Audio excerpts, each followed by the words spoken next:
وعلى ذلك لمن الشاهدين والشاكرين والحمد لله رب العالمين. معزز سامعین کرام، بزرگان دین، نوجوانان ملت، کئی جماعت سے حج کے فضائل پر بات چل رہی ہے. حج اللہ تبارک و تعالیٰ کی عبادتوں میں سے ایک ایسی اہم عبادت ہے جس کے ایک ایک عمل سے مجھے اور آپ کو، تمام عالم اسلام کو ہزاروں نصیحتیں ملتی ہیں. عزیزان گرامی، آپ یہ جانتے ہیں کہ اللہ جل جلالہ و عم نوالہ ساری کائنات کو پیدا اس لیے کیے ہیں کہ ساری کائنات اللہ کی عبادت کرے. حدیث میں آتا ہے کہ اللہ تبارک و تعالیٰ خود فرماتے ہیں، میں ایک چھپا ہوا خزانہ تھا، میری یہ خواہش ہوئی کہ میری خدائی کو، میری قدرت کو، میری طاقت کو میں اظہار کروں، تو اس وقت میں نے ایک لفظ کن سے ساری کائنات کو پناہ دیا. قرآن مجید آپ پڑھتے ہیں، کئی جگہوں میں ایک جملہ آتا ہے کہ کسی بھی چیز کو بناتے ہیں میں اور آپ، تو پہلے اس کا میجرمنٹ لیتے ہیں، اس کے بارے میں مشورہ کرتے ہیں اور اس کے لیے وقت متعین کرتے ہیں، پھر اس کی تعمیر کے لیے اور توسیع کے لیے اپنی پوری طاقت کو قربان کرتے ہیں. بعد میں چل کر وہ چیز بنتی ہے. مثال کے طور پر ایک گھر بنانا ہے تو پہلے زمین خریدی جاتی ہے، پھر اس کے بعد اس کے جو قانون ہوتے ہیں انجینئر کو سامنے رکھ کر اس قانون کے تحت میں اس زمین میں ایک عالی شان عمارت تعمیر کرتے ہیں. عمارت کی ابتدا سے لے کر انتہا تک، شروع سے لے کر آخر تک، عمارت والا اور دکان گھر والا اپنی جو محنت کو خرچ کرتا ہے اس کا اندازہ آپ حضرات کو ہو چکا ہے. جب پورا گھر بن جاتا ہے، میں نے بھی سنا اور آپ نے بھی سنا کہ گھر والا کہتا ہے کہ گھر بننے تک میری آدھی حالت ہو گئی ہے. اس کا مطلب کیا ہے کہ گھر کی تعمیر پر گھر والے کی آدھی طاقت قربان ہوئی ہے، چاہے وہ گھر کے لیے مال خرچ کیا ہو یا جان خرچ کیا ہو. یہ انسانوں کا، ہم جیسے کمزوروں کا، ہم جیسے ناکاروں اور ضعیفوں کا یہ عمل. لیکن اللہ تبارک و تعالیٰ نے اس پوری کائنات کو جب پیدا کیا تو نہ اللہ تعالیٰ کو اپنی قدرت کو خرچ کرنا پڑا، نہ اللہ تعالیٰ کو اپنی طاقت کو خرچ کرنا پڑا. ایک جملہ اللہ جل جلالہ نے اپنی زبان مبارک سے ادا کیا اپنے شان کے موافق کہ ہو جا، تو آن کی آن میں وہ چیز ہو گئی. یاسین کے اندر بھی آپ کو یہ جملہ ملے گا، کن فیکون. کسی بھی چیز کی طرف اللہ تبارک و تعالیٰ اشارہ کرتے اور کہتے کہ ہو جا، وہ چیز ہو جاتی. یہ بڑا آسمان اللہ تبارک و تعالیٰ نے پیدا کیا. اس کے لیے اینٹوں کو، جلی کو، کھمبی کو، فلاں کو اللہ تعالیٰ رکھ کر یہ صاحبہ نہیں بنایا. اللہ تعالیٰ نے ایک جملہ یہ کہا کہ ہو جا تو وہ ہوگی، کیونکہ ساری چیز اللہ تبارک و تعالیٰ کے تابع ہے اور اللہ کسی کے تابع نہیں ہے. قرآن مجید کے پڑھنے کا ایک قانون میں آپ حضرات کو بتاتا چلوں. قرآن ایسا ویسا پڑھا نہیں جاتا. قرآن کو پڑھنے کے لیے قاعدے ہوتے ہیں، قانون ہوتے ہیں، طریقے ہوتے ہیں، انداز ہوتا ہے. آپ حضرات نے جو قرآن مجید کو صحیح طور پر پڑھا ہے وہ جانتے ہیں کہ قرآن کی خوبصورتی کیا ہے. خود اللہ تبارک و تعالیٰ نے پیغمبر علی نبینا علیہ الصلوۃ والتسلیم کو فرمایا، ورتل القرآن ترتیلا. قرآن مجید کو اے پیغمبر پورے قانون اور قاعدے کے ساتھ پڑھو. یہ طوطا مینا کی کتاب نہیں ہے، یہ صبح شام پڑھا جانے والا اخبار نہیں ہے. یہ اللہ تبارک و تعالیٰ کا کلام ہے اور اس کو اتنی خوبصورتی سے پڑھو اور اتنے اچھے انداز سے پڑھو کہ سننے والے کو ہدایت نصیب ہو جائے، سننے والے کو ایمان نصیب ہو جائے. اسی لیے اللہ کے رسول صلی اللہ علیہ وسلم کے زمانے میں حضور بھی قرآن پڑھتے، صحابہ بھی قرآن پڑھتے، پورے شوق اور جذبے کے ساتھ قرآن پڑھتے. حضرت سیدنا ابو بکر صدیق رضی اللہ تعالی عنہ کے متعلق آتا ہے حضور کے پاس رہتے تو حضور کا دیدار کرتے. حضور کے دیدار سے بڑھتی اور کوئی عبادت نہیں ہے. جب حضور سے رخصت ہوتے تو اپنے گھر میں آ کر حضرت ابو بکر صدیق رضی اللہ تعالیٰ عنہ کا ایک ہی عمل تھا, وہ یہ کہ قرآن کو کھولتے اور زور زور سے پڑھتے. اب پڑھنے کی آواز اتنی زور سے آتی کہ راستے میں جانے والا ہر ایرا غیرہ سنتا تھا اس کلام کو. نیا نیا قرآن نازل ہوا ہے, ابھی لوگوں کے کانوں میں آواز پڑ رہی ہے. اس کا انداز, اس کا طریقہ, اس کا معنی, اس کا مطلب آج کہتے ہوئے مجھے بھی شرم آتی ہے. حضور کے زمانے میں مشرکین جو قرآن کو سمجھتے تھے, ہمارے زمانے میں مسلمان نہیں سمجھ رہا ہے. حضور کے زمانے میں 360 پتھر کی پوجا کرنے والوں کو قرآن جو سمجھ میں آتا تھا, ایک خدا کے سامنے سر جھکانے والے مسلمان کو وہ قرآن سمجھ میں نہیں آ رہا ہے. ایک سورہ فاتحہ کا ترجمہ نہیں معلوم, ایک تسمیہ کا ترجمہ نہیں معلوم, ایک تعوذ کا ترجمہ نہیں معلوم. سب سے چھوٹا سورہ قرآن مجید کا جسے سورہ اخلاص یا سورہ کوثر کہا جاتا ہے, اس کا ایک ترجمہ مسلمان کو نہیں معلوم. یہ زندگی بھی ایک زندگی ہماری. تو بہرحال ادھر سے گزرتے ادھر سے گزرتے, کوئی کسی کا غلام, کوئی کسی کا غلام, کوئی ابو لہب کا غلام, کوئی عتبہ کا غلام, کوئی ابو جہل کا غلام, کوئی شیبہ کا غلام, کوئی ابو سفیان کا غلام. گھر کی غلامی کرنے کے لیے, سودا سلب لانے کے لیے جب گھر سے باہر نکلتے تو راستے میں حضرت ابو بکر صدیق رضی اللہ تعالیٰ عنہ کے قرآن کے پڑھنے کی آواز جب کانوں میں پڑتی, اپنا سودا بھول جاتے اور ابو بکر کے دروازے کے پاس کھڑے ہو کر بڑا مزہ لیتے. آج شراب پینے میں مجھے مزہ ہے, آپ کو مزہ ہے. گانا سننے میں مجھے اور آپ کو مزہ ہے. جھوٹ بولنے میں مجھے اور آپ کو مزہ ہے. حضور کے زمانے کے مشرکین کو قرآن سننے میں مزہ آتا تھا, کافروں کو قرآن سننے میں مزہ آتا تھا.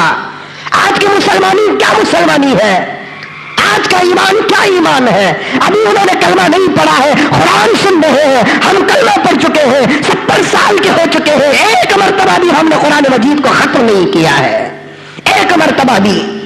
مجھے تو کچھ اور عرض کرنا ہے, برسنیہ تذکرہ بتا رہا ہوں کہ قرآن کا مزہ کیا ہوتا ہے, قرآن کے الفاظ کیا ہوتے ہیں, اور قرآن کو پڑھنے کا طریقہ کیا ہوتا ہے. تو حضور صلی اللہ علیہ وسلم کے زمانے میں جب سودا صرف لانے والے غلام تھے, ابو بکر کے گھر کے سامنے ایسے کھڑے ہو جاتے تھے, حدیث میں آتا ہے جیسے کسی سخی کے دروازے پر بھکاریوں کا جھوڑ ہوتا ہے.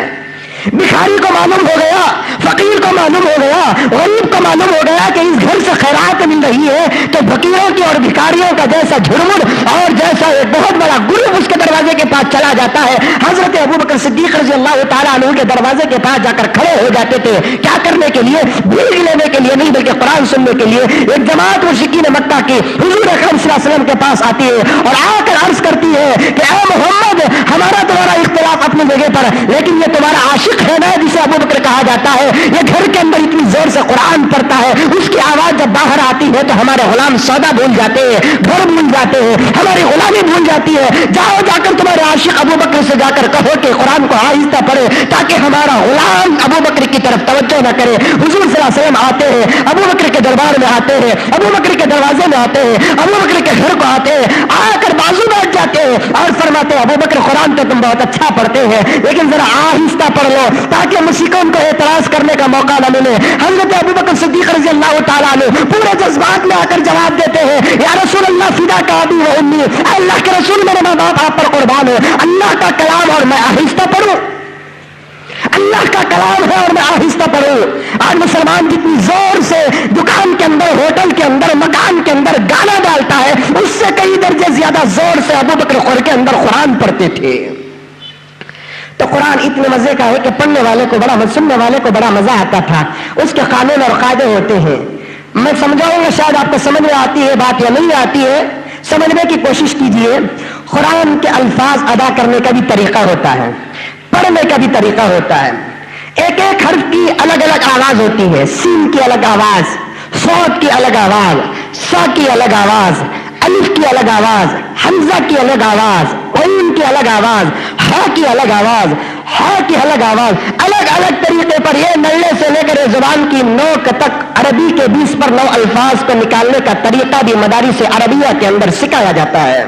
اور پھر قرآن کو پڑھنا, کوئی آواز ناک سے نکالنا پڑتا ہے, کوئی کوئی آواز جھٹ سے ادا کر دینا پڑتا ہے، کسی آواز میں کچھ اور کرنا پڑتا ہے، جسے غنہ، ادغام، اخفاء، اظہار کہا جاتا ہے۔ قانون ایک ہے، نون کے اوپر اگر ساکن ہو، نون ساکن ہو، نون کے اوپر اگر جزم ہو اور اس کے بعد اگر فا آ جائے، سمجھنے کی کوشش کرو، ایک سبق سمجھو آج کے جمعے کو، نون کے اوپر جزم ہو اور اس جزم والے نون کے بازو اگر فا آ جائے، حرف فا، تو قرآن کو پڑھنے کا طریقہ کیا ہے؟ تو اسے ذرا خوبصورت آواز سے غنے کے ساتھ مزہ لے کر پڑھو، جیسے کن فیکون، کیونکہ نون ساکن کے بعد اگر فا آ جائے تو اخفا کیا جائے گا، لیکن یہ قانون قرآن کے پورے جملوں کے اندر ہوگا۔ لیکن یہ جو جملہ میں نے آپ کے سامنے عرض کیا تھا نا کہ کن فیکون میں یا نون ساکن کے بعد بھی فا آ رہا ہے، لیکن یہاں غنہ نہیں کریں گے۔ کیوں غنہ نہیں کریں گے؟ اس کی وجہ بھی حضرات مفسرین کرام نے فرمایا، اگر آدمی کن کہتے ہیں ہو جا، فیکون کہتے ہیں ہو گیا، اللہ تبارک و تعالی ہو جا کہتے ہیں اور چیز ہو رہی ہے، تو اس دونوں جملے کے درمیان میں غنہ کرتے ہوئے جو دیری ہوتی ہے وہ دیری بھی چیز کے بننے پر نہیں لگی ہے۔ اتنی جلدی اللہ تبارک و تعالیٰ نے چیزوں کو پیدا کر دیا ہے۔ کس لیے پیدا کیا؟ اللہ کی اطاعت کرنے کے لیے، اللہ کی غلامی کرنے کے لیے، اللہ کی عبادت کرنے کے لیے۔ آسمان و زمین بھی اللہ کی عبادت کر رہے ہیں، چاند اور سورج بھی اللہ کی عبادت کر رہے ہیں، ستارے اور سیارے بھی اللہ کی عبادت کر رہے ہیں، پانی، ہوا، آگ بھی اللہ کی عبادت کر رہی ہے، ذرہ ذرہ اللہ کی عبادت کر رہا ہے، قطرہ قطرہ اللہ کی عبادت کر رہا ہے، پتا پتا اللہ کی عبادت کر رہا ہے۔ شیخ الحدیث زکریا صاحب علیہ الرحمٰن نے اپنی کتاب کے اندر لکھا، فضائل ذکر کے اندر ہر چیز کی الگ الگ عبادت ہوتی ہے اور ان کی عبادت ذکر ہوتی ہے، اور جو مخلوق اللہ کی ذکر سے غافل ہو جاتی ہے اور جو مخلوق اللہ کی عبادت چھوڑ دیتی ہے، اللہ تعالیٰ اسے برادری سے کٹا دیتے ہیں، اپنے خاندان اور قبیلے سے ہٹا دیتے ہیں۔ کوئی پتا جھڑتا ہے، شیخ الحدیث زکریا صاحب علیہ الرحمٰن نے فرمایا، سمجھو کہ یہ پتا اللہ کی عبادت کرنا چھوڑ دیا تو اللہ تعالیٰ نے اسے درخت سے کاٹ کے باہر پھینک دیا ہے۔ جو پانی سڑ جاتا ہے، سمجھو کہ یہ پانی اللہ کی عبادت کرنا چھوڑ دیا تو اللہ تعالیٰ نے اس پانی کے اندر سڑان کو پیدا کر دیا۔ جس پانی کو بڑی پیار اور محبت سے پیتے ہیں، مزہ لے لے کر پیتے ہیں، پینے سے پہلے بسم اللہ پڑھتے ہیں، پینے کے بعد الحمدللہ کہتے ہیں، اس پانی کو وضو کے لیے استعمال کیا جاتا ہے، اس پانی کو غسل کے لیے استعمال کیا جاتا ہے۔ وہی پانی اگر اللہ کا ذکر کرنا چھوڑ دے تو نہ پینے کے قابل ہوتا ہے،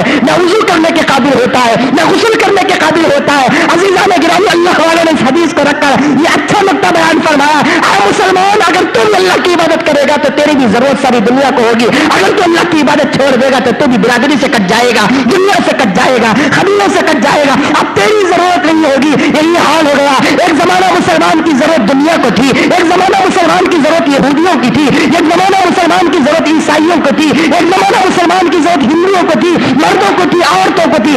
آج مسلمان اللہ کی عبادت سے ایسا ہٹ گیا کہ ساری دنیا کو سب کی ضرورت ہے، اگر کسی کی ضرورت نہیں ہے تو مسلمان کی ضرورت نہیں ہے۔ ملٹری کے پاس جاؤ، ملٹری والے کہیں گے کہ نہیں تمہارا داخلہ نہیں، پولیس کے اندر جانے کی کوشش کریں گے، نہیں تمہارا داخلہ نہیں، جبکہ سب سے بہادر قوم ہماری، سب سے زیادہ دلال قوم ہماری، 100 ہندو مل کر وہ کام نہیں کر سکتے ہیں، ایک 17 سال کا مسلمان کر سکتا ہے، 1000 غیر مل کر وہ کام نہیں کر سکتے ہیں، ایک مختصر سے مسلمانوں کی جماعت کر سکتی ہے۔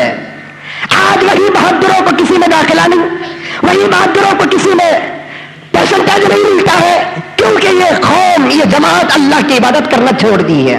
میرے حال عزیزان گرامی عرض کرنا چاہتا ہوں، ساری دنیا کو اللہ تبارک و تعالیٰ عبادت کرنے کے لیے پیدا کیا۔ ایک سوال یہ پیدا ہوتا ہے کہ اللہ تعالیٰ مخلوق کی عبادت کا محتاج ہے؟ ہم عبادت کریں گے تو اللہ کو کیا فائدہ ہے؟ اگر ہم عبادت نہیں کریں گے تو خدا کا کیا نقصان ہے؟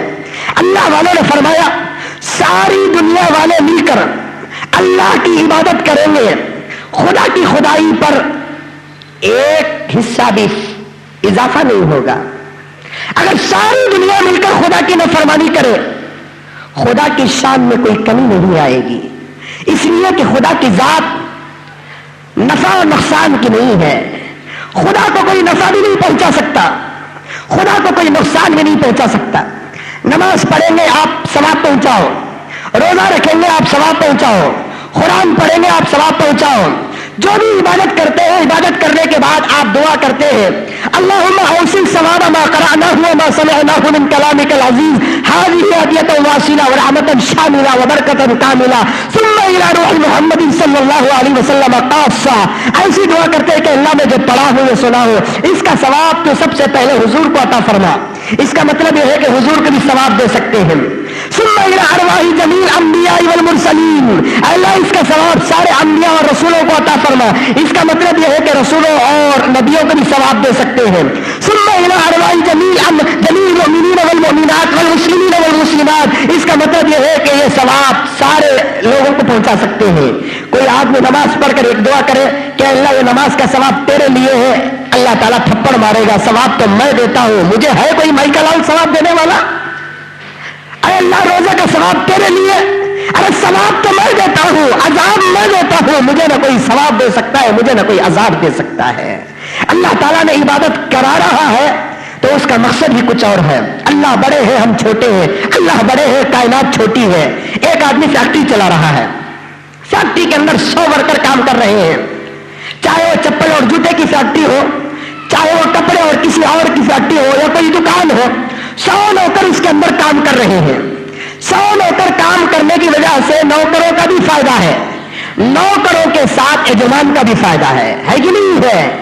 نوکر کو روزانہ 100 روپے مل رہا ہے. ایک ایک نوکر سے اگر 100 روپے لگائیں گے تو 10 نوکروں کی وجہ سے یجمان کو 1000 روپے روزانہ مل رہا ہے. یہ ایک معمولی فیکٹری چلانے کی وجہ سے نوکر کا بھی فائدہ ہے اور یجمان کا بھی فائدہ ہے. یہ پوری کائنات اللہ تبارک و تعالیٰ چلا رہے ہیں, صرف مخلوق کا فائدہ ہو رہا ہے, خدا کا کچھ بھی فائدہ نہیں ہو رہا ہے, خدا کا کچھ فائدہ نہیں ہے.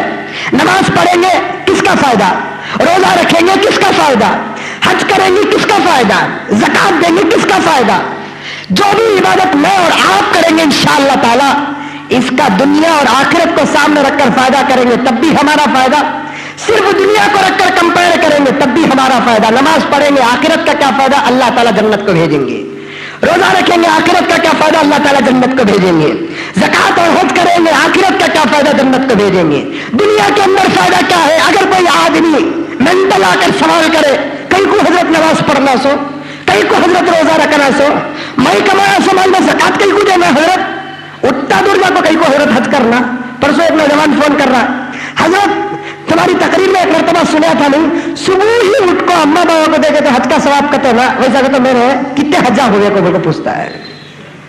صبح ہی اٹھ کر اما بابا کو دیکھے تو حج کا ثواب. ابھی بھی حاجی بننے کی کوشش کر رہا ہے. ہر ایک کی فضیلت الگ الگ ہے. تو دنیا کے اندر کیا فائدہ ہے؟ ان عبادتوں سے دنیا کے اندر بھی ہمارا ہی فائدہ ہے, چاہے جسمانی ہو یا روحانی. ابھی قریب میں اخبار ہے میرے پاس, نماز پڑھتے ہم لوگ. نماز کیسے پڑھتے ہیں؟ کھڑے ہو جاتے ہیں, اللہ اکبر. کتنے سال سے نماز پڑھ رہے ہیں ہم لوگ؟ 25 سال سے, 50 سال سے, 100 سال سے. 25 سال کی نمازیں تو ہیں ہمارے, لیکن 25 سال سے ہم لوگ نمازی بن نہیں سکے. بن سکے کیا؟ جس کے لیے نماز پڑھنا ہے وہ جو نماز نہیں پڑھ رہا ہے, اب اس کے نماز کے فائدے کیا معلوم ہوں گے؟ کھڑے ہو جاتے اللہ کے دربار اور حضور میں, ہاتھ اٹھاتے اللہ اکبر, پھر ہاتھ باندھتے ہیں ایسے. بعض لوگ ایسے باندھتے ہیں, بعض لوگ کانتی بھی ایک باندھو, لڑنے کی ضرورت نہیں ہے, اسے بول کو لڑ لیتے ہیں. حضرت ہاتھ یہاں بننا کہتے نا, صحیح حدیث میں ہے کہتے نا, غلط بھی ہے کہ حدیث دنیا کے اندر رہے, اسے لڑتا ہی نہیں. حضرت صحیح حدیث میں ہے کہتے نا ہاتھ یہاں بننا چاہیے, یہاں بھی بن سکتے, بن لے, تجھے کیا مرضی ہے بن لے. اب وہ لڑنے کی بات نہیں ہے. بہرحال ہاتھ تو باندھتے ہیں, کہیں کوئی یہاں باندھتے ہیں, کوئی یہاں باندھتے ہیں. انشاءاللہ کبھی عرض کروں گا. معلوم ہو رہا ہے کہ بہت سارے نوجوان جو شیطان کے پلے ہوتے ہیں خامخواہ لوگوں کی نمازوں کو خراب کرتے جا رہے ہیں. کہہ رہے ہیں کہ 50 سال سے جو نماز تم پڑھ رہے ہو یہ کہ نماز بھی تمہاری صحیح نہیں ہے, اب یہ داڑھی منڈوے کی نماز پوری صحیح ہو رہی ہے. ایسے معلوم ہو رہا ہے کہ ڈائریکٹ جبرائیل سے سیکھا ہے, کسی استاد سے نہیں سیکھا ہے. انشاءاللہ بتاؤں گا میں آپ کو. پہلے ہاتھ یہاں باندھتے ہیں. ہاتھ باندھنے کا طریقہ ایسا ہوتا ہے, رکوع کرتے ہیں, رکوع سے اٹھتے ہیں, سجدہ کرتے ہیں. عزیزان گرامی, بہت سارے نوجوان ہمارے میں ہیں, اپنی طاقت کو, پرسنالٹی کو بنانے کے لیے کوئی کراٹے کو جاتا ہے, کوئی باکسنگ کو جاتا ہے, کوئی جم کو جاتا ہے, کوئی یوگا.